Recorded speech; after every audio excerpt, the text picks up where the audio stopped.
Hello, and thanks for joining me for another video beer review then. So one of my closest craft beer breweries, Floc, and they brought out this Overcurrent. As you can see at the top of the can, it's a collaboration with Finback Brewery, no less, out of Queens, New York.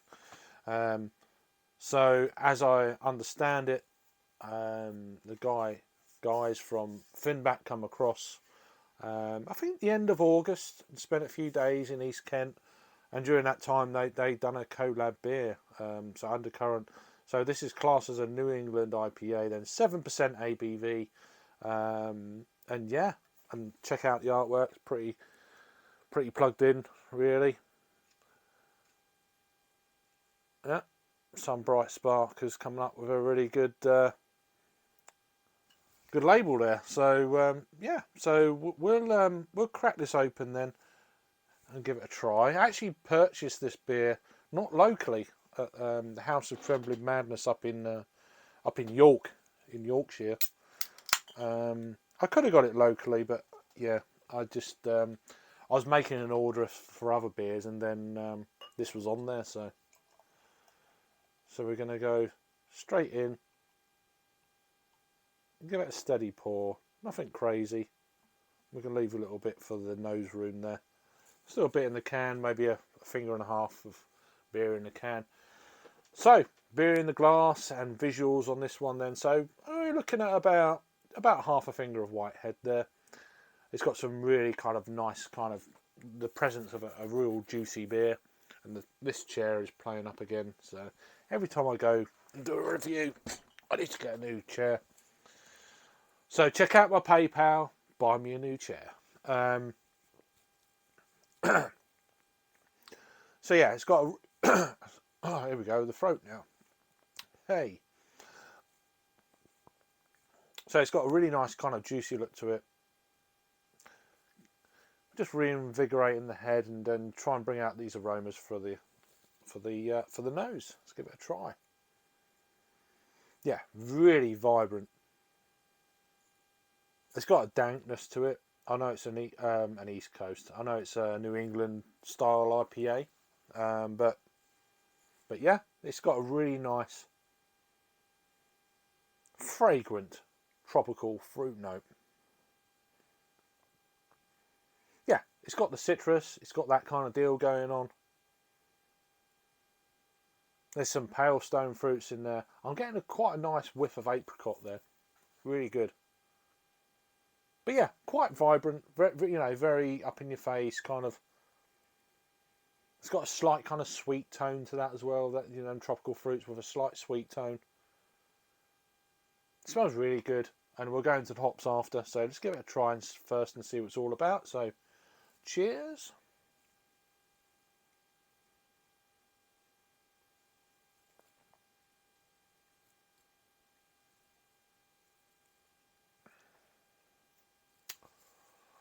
Oh,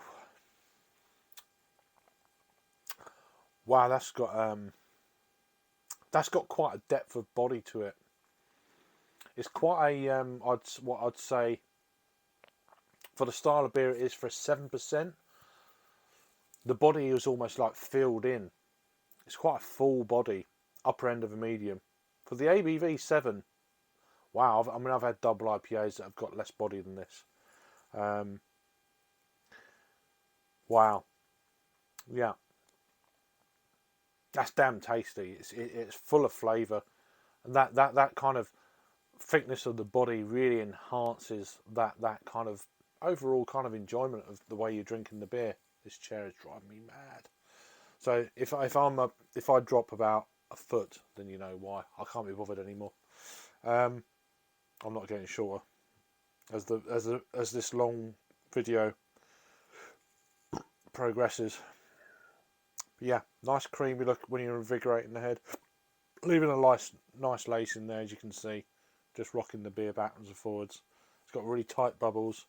A brewer once said to me, that's a private joke.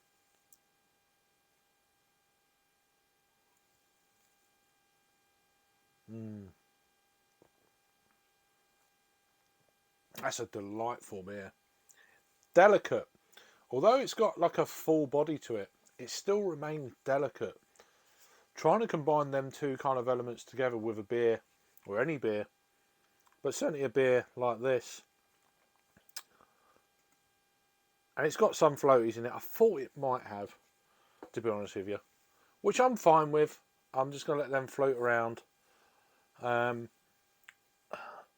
There's quite a few floaties in that. There's more than I was expecting, but I'm okay with that. I can let them settle down to the bottom, and which is what they're doing right now. So it's okay. I think we're nearly at the bottom of the stem for this chair. So how low can you go?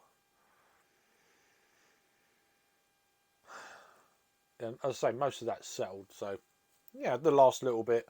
If you've not had this beer before, which I haven't, I was expecting a little bit of sediment. Wasn't expecting quite that much. So I'm probably going to leave the rest of that in the can. So what we've got in this then? Let's go through the taste. The actual. I've given my kind of tasting notes. So it's got Limosa, Strata CGX. See, that's new to me. Idaho 7, Citra, and Citra Cryo. So 7% ABV, an IPA featuring Strata C. I mean the hops I've just said. For a melody of flavours, bright citrus, tropical fruits, and a dank pine, brewed with our friends at Finback Brewery. Not at Finback. They actually come across to the UK. So, but yeah, you know what I mean. So contains water, yeast, hops, malted barley, wheat, oats. Contains gluten. No shit. So this was canned. Beer is something or other. Best before the 13th of the 3rd, 2024. So the 13th of March. So you got till the 13th of March. This is fairly kind of new. It's been out a few weeks right now. So we're at the end of September. I'd say it's probably been out a month. If that, maybe 3 weeks. So it's had time to settle a little bit. As you can see with the sediment. And this chair's still going low. It's not bad. If you speeded this review up about 3 or 4 times, you'll see me go. Cheers. Just saying.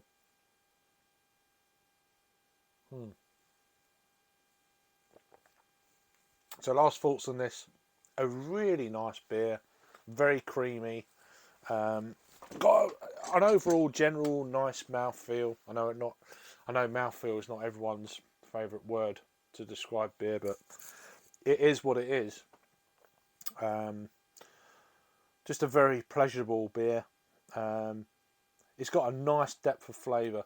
Apricots are probably for me the predominant one, and then it comes into this kind of really nice kind of grapefruit, dank piney edge. There is a piney edge there, but it's not obvious. It's more of a dankness, a real nice juicy orange, but thick juicy orange, almost to the point where it's like kind of pulpy. It's got that pulpiness to it, without any kind of One Direction, not the group, God, but it's got that kind of One Direction either way of certain flavour profiles. It's more of a nice blend, and that kind of plays in really well with the body of the beer. Apart from that, yeah, a great beer, a lovely collaboration, and I never thought that I'd ever try a Finback brewery collaboration with a brewery so close to me, which is pretty damn weird because I've been drinking on and off Finback beers for probably about the last 7 or 8 years before Floc were around. So it's kind of really kind of bizarre for me to actually try a collaboration with a brewery so close. So anyway, so this is from Floc, and it's a collaboration with Finback, and as you can see, it's their Overload IPA, 7%, or Overcurrent, shall I say? Overload. I think I've been overload with hops. There's a lot of shit in this. So yeah, Overcurrent, 7% IPA. Nice collab there, sons. Well done. Good job. Let me know if I've had this one before. You all take care, and I'll see you on the next review.